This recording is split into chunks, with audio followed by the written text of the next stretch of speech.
The official deadline passing for news organizations to sign on to the Pentagon's new rules for how it wants to be covered or else lose access. And pretty much all the news organizations are saying they're not going to do it, meaning we're on the precipice of a moment we haven't seen before. That's because the Pentagon wants outlets to sign on to a pledge that says they won't report anything that the Pentagon hasn't explicitly signed off on, even if that reporting's not classified. And that's just not how journalism works, to the point that even some conservative outlets like Newsmax won't sign this thing. Not even Fox News, the place the defense secretary worked at until last year, is signing on. With Secretary Pete Hegseth now defending the pledge. He said today in the White House that he was proud of the policy, but you see these media outlets pushing back. We should note that you see NBC on that list. The other broadcast networks all came out with a joint statement today saying in part that this policy is without precedent and threatens core journalistic protections, adding, "We will continue to cover the military as each of our organizations has done for many decades, upholding the principles of a free and independent press." Let's get to John Allen here, because, John, we are in the phrase uncharted territory, my God, overused, but that is truly where this is. This is precedent setting to a degree that we haven't seen.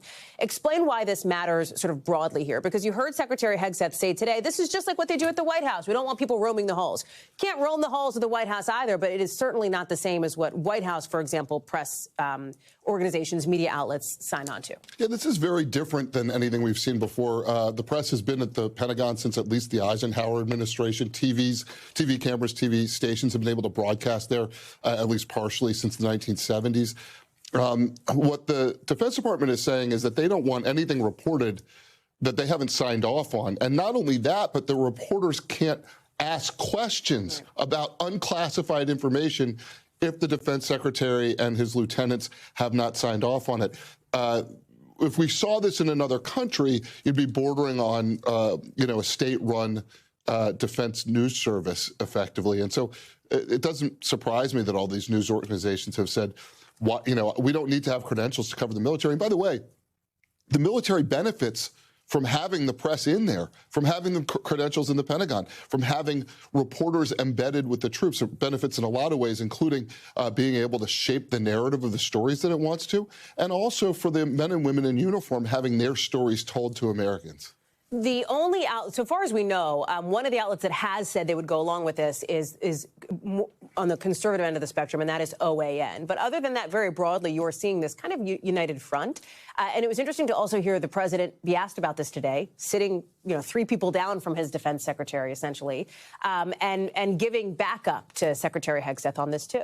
Well, he gave backup to the secretary, but he also deferred to him. He said, I could speak for Secretary Hegseth, but I'm going to let him speak for himself, because I think the president understands that this is a policy that might not go over so well. We'll have to see what happens. That deadline passed at 5 p.m. today. So what happens tomorrow?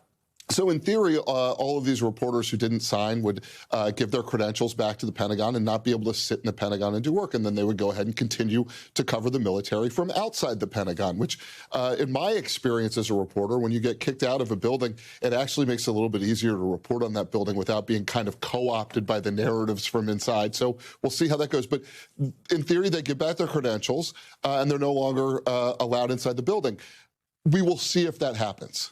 Do we have any sense of how this is being received inside the building from more rank-and-file type military members? Or I don't want to put you on the spot. I don't know if we know that yet. Yeah, I don't think we know it yet. And I think part of that is that the folks in the military are pretty smart and circumspect and want to see how this plays out before they start talking about it. We'll see. John Allen, I think, ably explaining why this goes beyond simply a matter of displaying a badge, which so many people in national security settings have to do here in Washington anyway. It goes well beyond that. John, appreciate you. Thanks, Hallie. Thank you. We thank you for watching, and remember, stay updated on breaking news and top stories on the NBC News app or watch live on our YouTube channel.